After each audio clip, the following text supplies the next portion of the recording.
నమస్తే BCN news తో మీ ముందున్నది ఆనంద్ రాజ్ కుమార్. ఈనాటి వార్తలను ముఖ్యాంశాలు. విశాఖలో నారా లోకేష్ ప్రజా దర్బార్కు అనూహ్య స్పందన, భారీగా తరలివచ్చిన ప్రజలకు నేనున్నానంటూ మంత్రి భరోసా.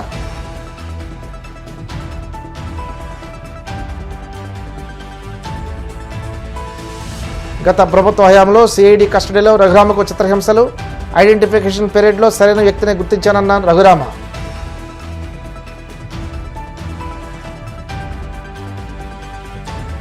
జమ్మలమడు ఎమ్మెల్యే ఆదినారాయణ రెడ్డి నోరు అదుపులో పెట్టుకోవాలి, ప్రొద్దుటూరు వైసీపీ మాజీ ఎమ్మెల్యే రాచమల్లు శివప్రసాద్ రెడ్డి ఆగ్రహం.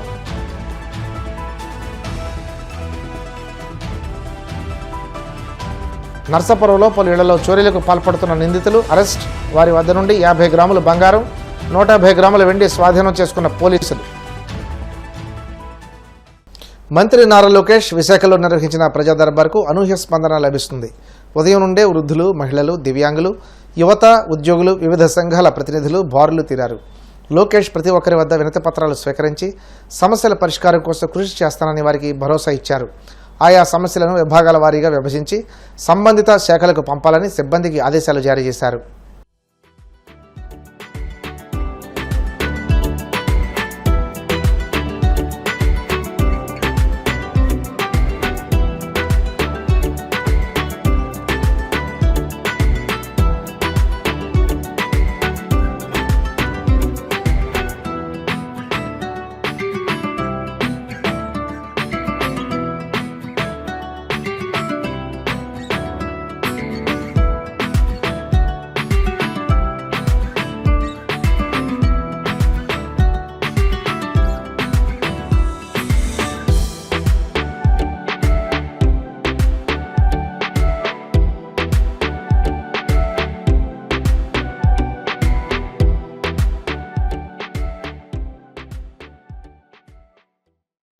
ఏపీ డిప్యూటీ స్పీకర్ రఘురామకృష్ణరాజును గత ప్రభుత్వ హయాంలో చిత్రహింసలకు గురి చేసిన కేసులో ఆరోపణలు ఎదుర్కొంటున్న కామేపల్లి తులసిబాబును పోలీసులు అరెస్ట్ చేయడం తెలిసిందే.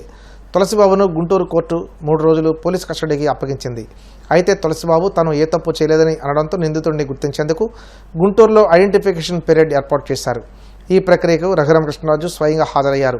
తన ముందు ప్రవేశపెట్టిన కొందరు వ్యక్తులతో ఆయన నిందితుడిని గుర్తించారు.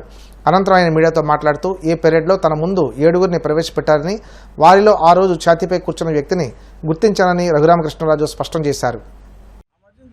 పార్టీలో అతనికి ఎటువంటి పోస్టు లేదండి. గుడివాడలో ఎమ్మెల్యే పోస్టు ఉంది కానీ వేరే ఎటువంటి పోస్టు పార్టీలో లేదు. ఉన్నవిషయాలు ఎమ్మెల్యేగా చాలా మంది అవుతున్నారని గుడివాడలో అందరూ అంటున్నారు. గుడివాడ చుట్టుపక్కల ప్రాంతాలు అందరూ కూడా మరి ఇప్పుడు పార్టీకి దూరంగా ఉంచుతారేమో అని నేను అనుకుంటున్నాను. నేను అనుకుంటానికి కారణం ఏంటి అని నువ్వు గట్టిగా అడిగితే నేను చెప్పలేను. బట్ అనుకుంటున్నాను డెఫినెట్గా సాధారణ సభ్యత్వం ఏదో ఉండాలి, కలవాలంటే లేదు కానీ అలా సాధారణ సభ్యత్వం నుంచి పక్కన పెడతారేమో ఇప్పటికైనా అని నేను అనుకుంటున్నా. ఎందుకంటే చాలా స్పష్టంగా ఉన్నాయి అందరికీ. అతని చరిత్ర అయితే అందరికీ తెలిసి ఉంటుంది. నేను ఐడెంటిఫై చేసి అతనే అనుకుంటున్నాను. అతని చరిత్ర అయితే గుడివాడ వరకు కాదు, పక్కన ఉన్న ప్రకాశం జిల్లాలో కూడా అందరికీ తెలుసు. అప్పట్లో సిఐడి ఆఫీసులో ఎస్పీ స్థాయి అధికారులు కూడా సునీల్ కుమార్ రూమ్లోకి వెళ్ళాలంటే పర్మిషన్ తీసుకుని వెళ్ళాలి. ఇతను డైరెక్ట్గా డోర్ తీసుకుని వెళ్ళిపోయేవాళ్ళు. ఆ లోపల ఉన్న ఆఫీసర్ ఎవరైనా ఉంటే అతను ఎంటర్ అయితే వాళ్ళు బయటకు రావాలి తప్ప అతను వెయిటింగ్ కూడా చేసేవారు కాదు. అంత అత్యంత ఆర్టీఐ అని చెప్పి సిఐడి ఆఫీస్ అంతా అనుకుంటాం నాకు చెప్పడం కూడా జరిగింది. ఆ రోజుల్లో అత్యంత బలం ఏదో ఆయన ఏదో అప్లికేషన్ కాల్ఫర్ చేశాడంట సునీల్. ఈయన మరి ఈయన క్వాలిఫికేషన్ ఆయనకి బాగా నచ్చిందంట. ఇంటర్వ్యూలో మరి ఈయన క్వాలిఫికేషన్ చూసారు, పర్సనాలిటీ చూసారు నాకు తెలియదు కానీ మరి ఆయన సెలెక్ట్ చేయడం జరిగింది. కొద్ది కాలం పాటు ఆయన లీగల్ అడ్వైజర్గా పనిచేసినట్టు పేపర్లోనే వచ్చింది. ఈయన ఏదో అంటే లా చదివేయడమో నాకు తెలియదు. కొంతమంది అనుమానితులు ఉన్నారు కానీ మరి పోలీసు విచారణలో పిలిచారో ఏంటో నాకైతే చెప్పట్లా. ఏదన్నా ఉంటే నన్ను ఏదన్నా ప్రశ్నలు అడుగుతున్నారు తప్ప వాళ్ళు ఎవరెవరిని విచారించారన్నది వివరాలు అయితే నాకు. జమ్మలమడుగు ఎమ్మెల్యే ఆదినారాయణ రెడ్డి నోరెప్పులు పెట్టుకోవాలని వైసీపీ మాజీ ఎమ్మెల్యే రాచమల్లు శివప్రసాద్ రెడ్డి తీవ్రంగా హెచ్చరించారు. గ్రామాన వైసీపీ కోసం ప్రాణాలు ఇచ్చే కార్యకర్తలు ఉన్నంతకాలం తమ పార్టీకి ఏమీ కాదని స్పష్టం చేశారు. కడప జిల్లా ప్రొద్దుటూరు క్యాంపు కార్యాలయంలో ఆయన మీడియాతో మాట్లాడారు. ఆదినారాయణ రెడ్డి లాంటి వాళ్లు జగన్ను మోసం చేసి వెళ్లినందుకు 5 ఏళ్లు రాజకీయంగా దూరం కావాల్సి వచ్చిందని, ఇలా చేసేవారందరికీ భవిష్యత్తులో ఇదే గతి పడుతుందని హెచ్చరించారు. విజయసాయిరెడ్డి వెళ్లడంతో వైఎస్ జగన్ విశ్వసనీయత దెబ్బతిన్నదని విమర్శిస్తున్న షర్మిలకు తమ పార్టీలో ఉన్న లక్షలాది మంది కార్యకర్తలు కనిపించలేదని ప్రశ్నించారు. విజయసాయిరెడ్డి గారు రాజకీయ సన్యాసం పుచ్చుకున్నానని చెప్పి ప్రకటన చేసిన మరుక్షణం నుంచి కూటమికి సంబంధించినటువంటి నాయకులు, భారతీయ జనతా పార్టీ వాళ్ళు కొంతమంది, తెలుగుదేశం పార్టీ వాళ్ళు మెండుగా ఎవరికి తోచింది వారు మాట్లాడుతున్నారు, ఎవరికి ఇష్టం వచ్చినట్టు వాళ్ళు మాట్లాడుతున్నారు. వాళ్ళ సంభాషణ, వాళ్ళ ప్రకటనల యొక్క ఆంతర్యం ఏంటంటే గన విజయసాయిరెడ్డి రాజకీయ సన్యాసం స్వీకరించినాడు, ఇక వైఎస్ఆర్ కాంగ్రెస్ పార్టీ కథ అయిపోయింది, ఇది మునిగిపోయే నావ, ఇది మూసేసినటువంటి దుకాణము, ఎవరికి నచ్చిన పదజాలాన్ని వాళ్ళు ఉపయోగిస్తున్నారు. నేను స్పష్టంగా చెప్తా ఉన్నా, మాట్లాడిన ప్రతి పెద్ద మనిషికి, షర్మిలమ్మ గారు కూడా మాట్లాడినారు, విజయసాయిరెడ్డి రాజీనామా వలన జగన్మోహన్ రెడ్డి గారి పట్ల నాయకుల విశ్వసనీయత కోల్పోయినాడు అని చెప్పి మాట్లాడింది. ఆ సోదరికి కూడా గౌరవప్రదంగా తెలియజేస్తా ఉన్నా, చెవులు రిక్కరించి వినండి నాయకులారా.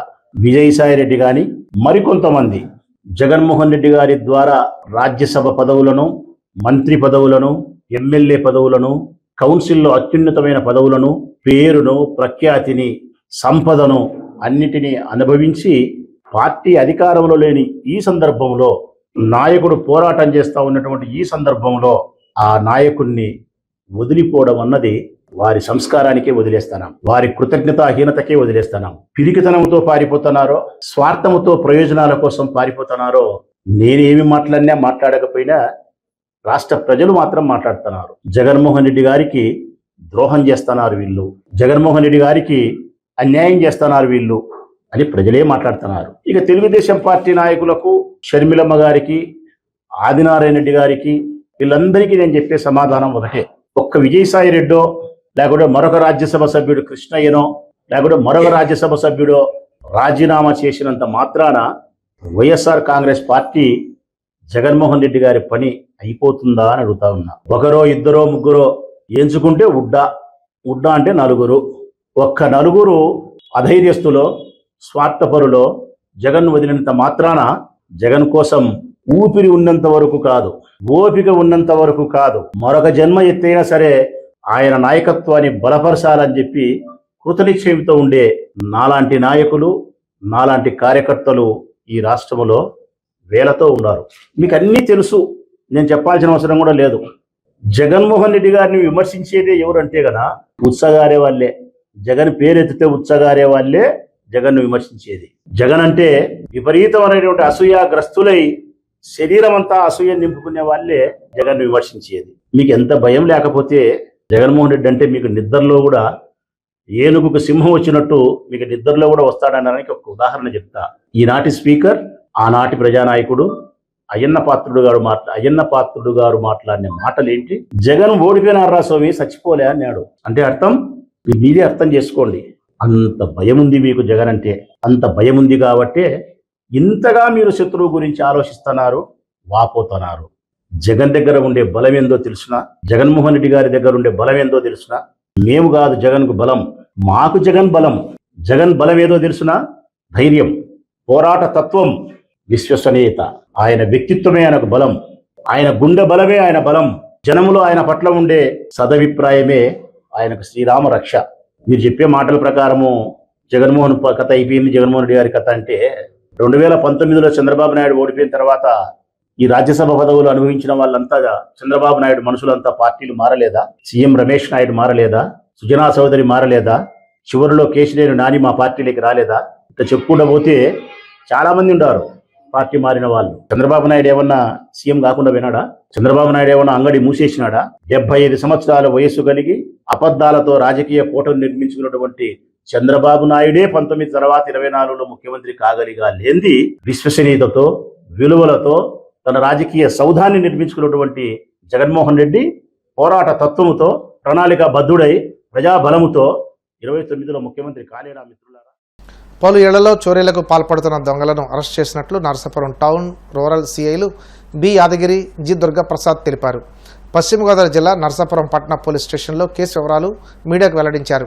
మొగల్తూరు పరిధిలో గత ఏడాదిగా పలు ఏళ్లలో దొంగతనాలకు పాల్పడుతున్న కాకినాడ జిల్లాకు చెందిన కొండపల్లి అరుణ్ కుమార్, తూర్పుగోదావరి జిల్లాకు చెందిన మట్టపర్తి రాజకుమార్లను స్టీమర్ రోడ్లోని వైఎస్ఆర్ విగ్రహం వద్ద అరెస్ట్ చేశారు.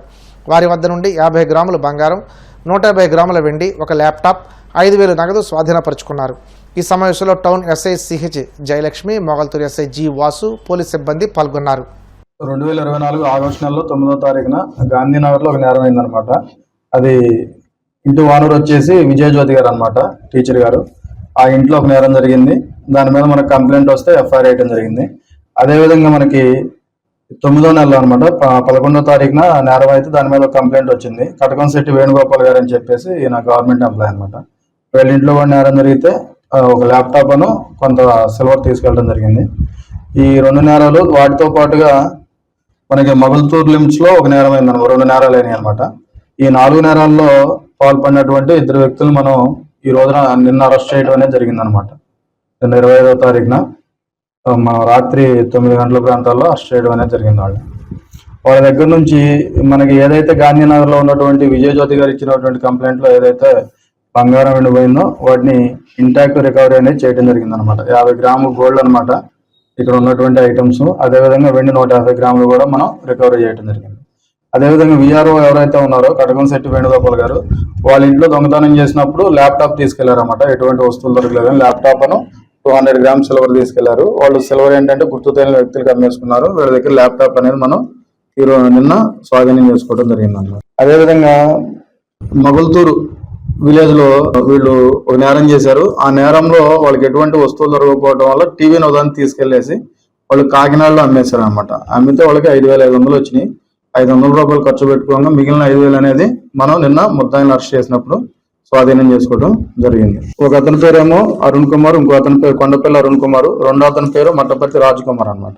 ఈ కొండపల్లి అరుణ్ కుమార్ అన్నది కాకినాడ, ఈ మట్టపర్తి రాజ్ కుమార్ అన్నది రాజమండ్రి. వీళ్ళిద్దరూ కూడా ఫ్రెండ్స్ అనమాట. గతంలో నేరాలు చేశారు. ఆ నేరాలు చేసిన తర్వాత వీళ్ళు జైలుకి వెళ్ళడం, శిక్ష అనుభవించడం కూడా జరిగింది. ఆ తర్వాత మళ్ళీ కూడా మన దగ్గర నేరాలు చేయాలనే ఉద్దేశంతోనే వీళ్ళు తూర్పుతాడు విలేజ్ లో ఒక రూమ్ అద్దె తీసుకొని మన దగ్గర టోటల్ గా 2 నెలల కాలంలో వీళ్ళు ఉన్నది ఒక 15 డేసే ఉన్నారు. ఆ 15 డేస్ లో వీళ్ళు ఈ 4 నేరాలు చేయడం జరిగింది అనమాట. ఈ 4 నేరాల్లో గాను మొదట మట్టపర్తి రాజకుమార్ని మన మొగల్తూరు ఎస్ఐ గారు గతంలోనే అరెస్ట్ చేయడం జరిగింది. దాంట్లో కేసులో ఉన్నటువంటి సిల్వర్ కూడా రికవరీ చేశారు అనమాట. అప్పుడు అరెస్ట్ అయినప్పుడు ఏంటంటే మనోడు ఈ నేరాల గురించి చెప్పలేదు అనమాట. మళ్ళీ మనకి అరుణ్ కుమార్ దొరికిన తర్వాత అరుణ్ కుమార్ ఇచ్చినటువంటి కన్ఫెక్షన్ స్టేట్మెంట్ మీద మళ్ళీ అతను ఇద్దరు దొరికారు. ఇద్దరులో అరుణ్ కుమార్ అన్న అతను ఏమేం చేసాడు ఒప్పుకున్నాడు. దాని మీద అతను కూడా మళ్ళీ విచారిస్తే అతను కూడా నేరాలు ఒప్పుకొని వాళ్ళ దగ్గర ఈ ల్యాప్టాప్, ఇక్కడ ఉన్నటువంటి గోల్డ్ 50 గ్రాముల గోల్డ్, తర్వాత 150 గ్రాముల సిల్వర్, 5,000 రూపాయల క్యాష్ అనేది రికవరీ చేయడం జరిగింది. అంబేద్కర్ కోనసీమ జిల్లా అమలాపురంలో దొంగల ముఠా రోజుకు రెచ్చిపోతుంది. గుళ్ళు, ఇళ్ళు, ఆఫీసులనే తేడా లేకుండా రోజుకో ప్రాంతాల్లో యథేచ్ఛగా సొత్తు దోచుకెళ్తున్నారు. తాజాగా అమలాపురం పట్టణ పోలీస్ స్టేషన్ ఎదురుగా ఉన్న పత్రికా కార్యాలయం, క్లినిక్లో చోరీకి పాల్పడ్డారు. తలుపుల గడియలు తొలగించి పత్రికా కార్యాలయంలోని బీరువాలో ఉన్న నగదు, వైద్య క్లినిక్లోని నగదును చోరీ చేశారు. ఇప్పుడు కాసేపు ప్రకటనలు.